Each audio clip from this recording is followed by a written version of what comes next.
Star viewers, welcome. In the last class, we were discussing about the theoretical and practical view of economics. Yes, in this class, we are going to deal with the two parts of economics, that is micro and macro. Macro will be coming in the further sessions. Let's discuss about the micro now. Okay. So I have given you the outline of these topics which I am going to discuss throughout the session today, so that you can make a note, and I want you to watch the entire video to have an idea about complete microeconomics. Everything is covered in this video and nothing will be spelled in another video. We will go to macroeconomics, then we will have another topics, but we don't see this again. If we see after that, we see the differences and interdependence in some other video, but we won't get this particular definition and meaning in every term or in every session. So I want you to make a notice and make the note of everything in this class and watch the entire video, then only you can understand. Okay, it is really an interesting topic. I want you to watch. Now we are going to deal with definition, meaning, importance and limitations in this section. Okay. Now we are going to see the definition of microeconomics. I just wanted to test microeconomics it is.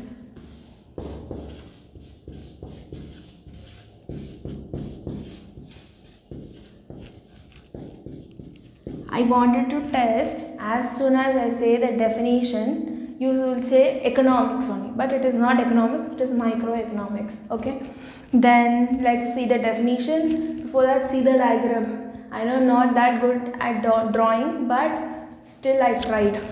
What you see in all these things, study of wealth said by Adam Smith, right? So just to create a small interest, like economics is about wealth and all, so I wanted to draw this diagram. Now microeconomics is the study of individuals, households, firms' behavior in DM and AR. What are these now? It deals with firms' behavior and households and individuals in these two areas. About these all in these two areas. Now even now I want to test you. There are many terms that here puzzled in this way that I want to test you, like what is DM and what is AR. Exactly, DM is decision making and AR is allocation of resources. This is the main thing you should know, how to make a decision when you get a problem and how to use the resources, how to allot it and use it carefully which are allotted to you.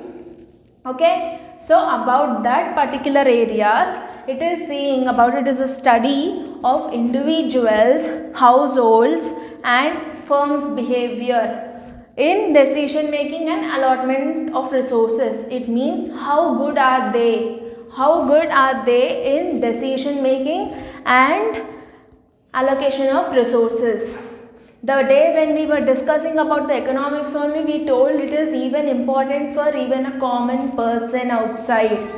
So households, individuals moving outside, workers, and also the firm, business people, managers, everybody it is useful, as we know. So how good are they at decision making and allotting or allotment of resources and using it properly?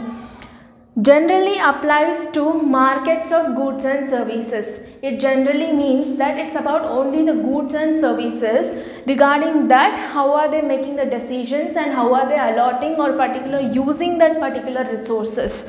It deals with individuals and economic issues. What are the economic issues? What are the resources that is getting scarce and how to use it, and what are the small problems, and also it sees about the individuals. Is what called as microeconomics. So it concentrates only on these two areas, like how the individuals, households, firm people and outsiders, everyone, how good are they in making decision making and allotment of resources and using it carefully, is what known as microeconomics. Did you understand the meaning? Micro means small. It deals with small issues and solves it there itself, not to make it a macroeconomic problem, is what it means actually in general. And it mainly deals with decision making and allotment of resources. I hope you are clear with the definition. Then let's move on to now you are clear with meaning also. So we covered the meaning. Now we are going into importance and limitations of microeconomics. Now these are the importance of microeconomics, how it is helpful. Every subject is important in some or the other situation, yes or no? Statistics is important in making some calculations, some analysis, some surveys, etc. In the same way, economics also is important. So now let us see how it is important. Okay. Now helpful to study economic problem. Even though it is micro, deals with a small issues, it helps us in studying, at least in studying what is an economic problem. Let's take the COVID-19 example. Now it's affecting some crores of people in the world, yes or no? But if you want to find a solution in a macroeconomic way, is it possible? The simple way is just to provide some amount and some facilities to that people so that they can cure. That is the overall solution that you will give. But the main problem should be studied. That is what microeconomics studies that. Like a particular problem. It examines a particular individual. What are the symptoms? Why is he suffering? What is he suffering from, so that it can find a solution, that is the COVID vaccine. Now it is helping some crores of people to get rid of this COVID, yes or no? Understanding the particular concept and the problem is really important, which macroeconomics not do, yes or no? So the example is that COVID-19 vaccine, we got it right. So one small solution, that analysis gave us a solution. Now that is serving the population, that is saving the population. So it is helpful to study the economic situation. Maybe we cannot study overall, but we can at least examine where is the problem, until that extent at least, so that to avoid the macroeconomic problem in future. Now it already occurred. Now we can't do anything to get rid of it. At least if we have a solution, small solution, it will fetch to a larger amount. Yes or no? Now, complementary to macroeconomics, that's what it is saying. So the things which macroeconomics cannot do, that is shown by microeconomics. Like, we take ant as an example for its patience, its uniform, and we say it as a hard worker because it do small things.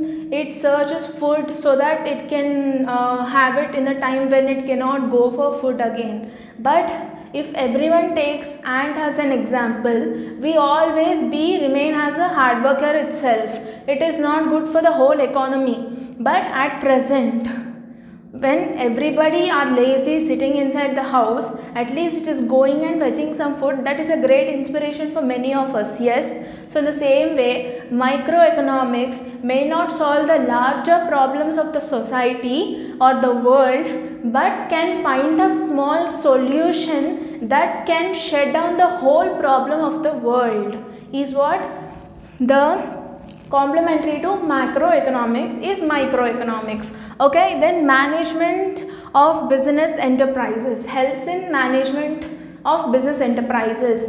Now we study this subject as business economics, yes.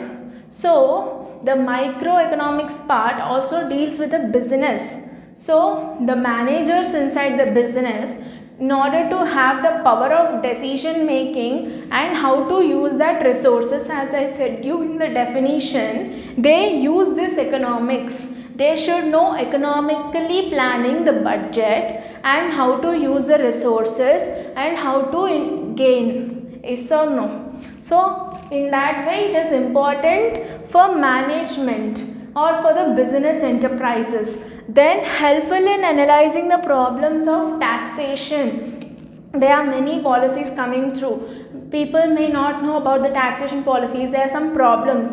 So economics is the thing which taxes the policies. Economics is study of wealth, and the wealth, how we are going to pay the government, and that government is going to fetch us again like getting new schemes and all. For that we need to pay the tax. Yes or no? There are many schemes for that. At least to formulate that tax, we need to have a knowledge of economics. That tax policies, everything are made from economics itself. Like when you don't know ABCD alphabets, how come you can write a letter or a sentence? Yes or no? So in order to write a sentence, you should know what is ABCD. Here that ABCD is economics and the taxation and the policies, that is a sentence. Clear? It's as simple as that. Then helpful in factor price determination of goods and services.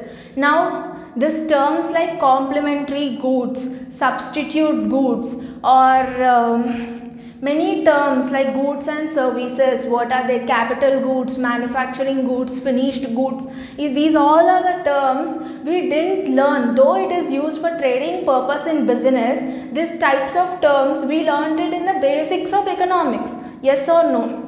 So this economics will only tell us what is, how the price is determined for a particular product and for a particular service. So we also have this concept for this further, like price determination under perfect competition, monopoly. These all are the terms which we come further to know about the price, goods and services, market situations. Many things are there, but all are related to economics only. So if you have the study and subject knowledge of economics, then it will be helpful for you in understanding at least and to work upon the factor price determination of goods and services. Is that clear? Then helpful in explaining the flow of goods and services. How does this goods come, from where it is manufactured? Many people think like how does it happen, where from these goods come? Sugar. How are we getting the sugar? From sugar cane. People, that farmers keep that sugar cane fields. From there that goes to industry. From there it is manufactured into jaggery and sugar that we are using it today. But you know actually what is the process of manufacturing it? How many things are involved in that? No. If you study this, then we will know. Economics will facilitate us in helping in explaining the flow of goods and services. How is the flow? How is it coming to us? From where it is coming, how it is coming, and how it will be recycled again to reach us again. Okay, that is what. And then formulation of economic policies. Like I said, taxation policies, economic policies. Economic policies is based on economics itself. When, like I told you, ABCD is the economics. If you learn the alphabets only, then you can write the sentences, words, then you can write a big paragraph. Yes or no? In the same way, if you know what is economics, then only you can frame the policies. Yes or no? When you become the lawyer, then only you can deal with the case. Unless and until you won't complete that course, can you go and straightly stand in the court and deal a particular case? No. In the same way, the economic policies formulation has its steps that will be understood only when you have the subject knowledge of economics. So economics is helpful in studying an economic problem. Macroeconomics, it is complementary to that because it can do something that macroeconomics cannot do. And management of business enterprises, it is helpful. Then it is also helpful in analyzing the problem of taxation and also for the factor price determination of goods and services. The goods are also called as commodities. And then explaining the flow of goods and services, and then it is also helpful for formulation of economic problems. Now I wrote it everything clearly, importance. Now let's go to limitations so that it will be clear. Okay, now let's go to limitations. So far we have dealt with the importance of economics. Now we are going to see the limitations. Like every topic will have some or the other drawbacks, yes or no. Now, lack of knowledge of whole economy. Simple example, when we are small, we just have an idea about our house, our family, yes or no. As we grow elder and elder, we will be thinking about our relations, and then we'll think of the society, then we'll think of the world, yes or no.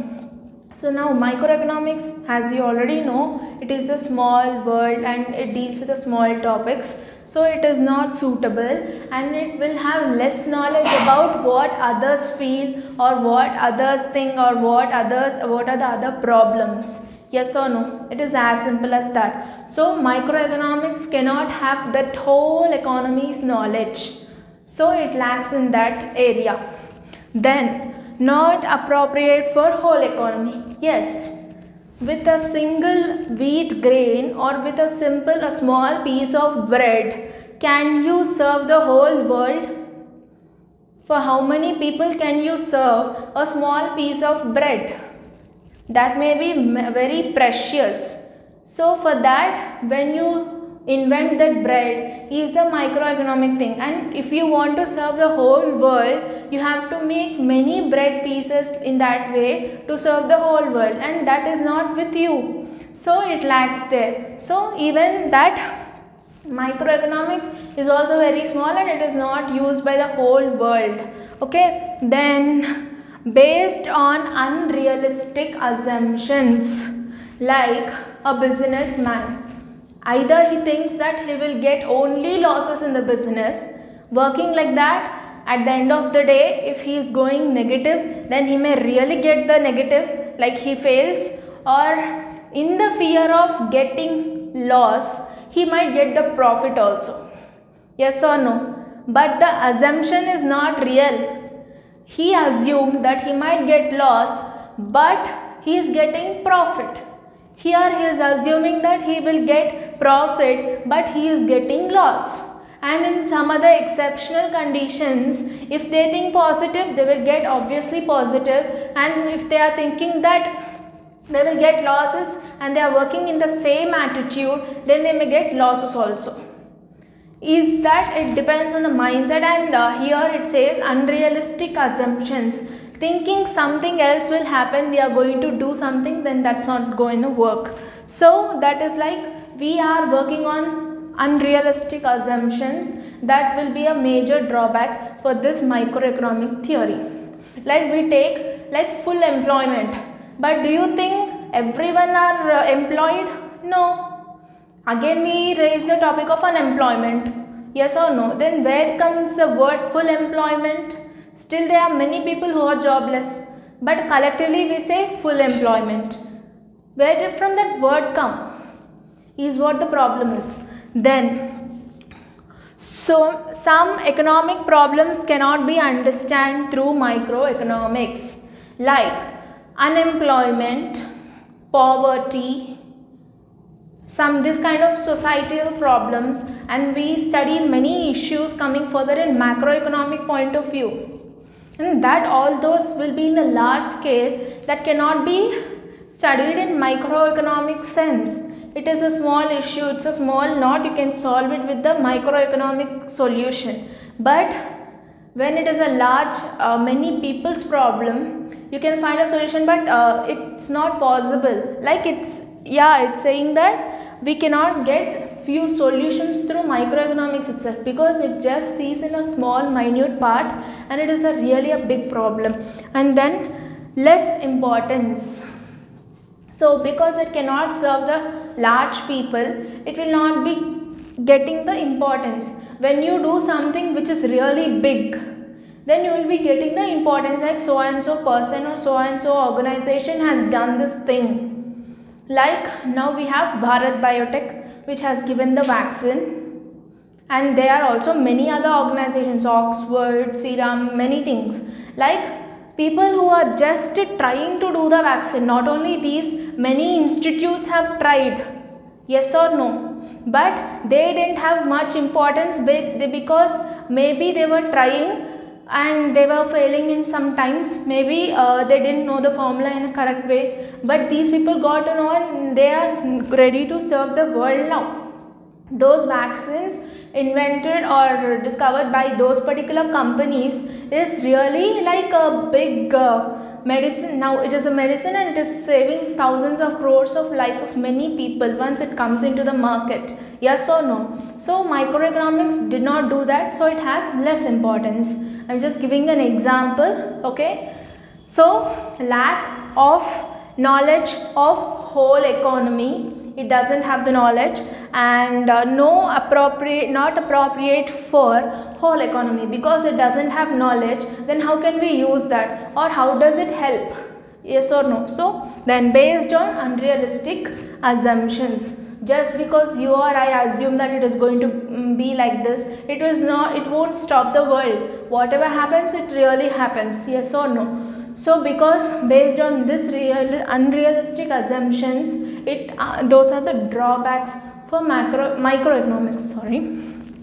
Some economic problems cannot be solved by microeconomics, yes or no? There are many large problems that cannot be solved by small things. Like we have to do surveys, like what are the population in the country, that is in the larger sense. We have to make surveys, and that is in the macro point of view, that is not in the micro point of view, right?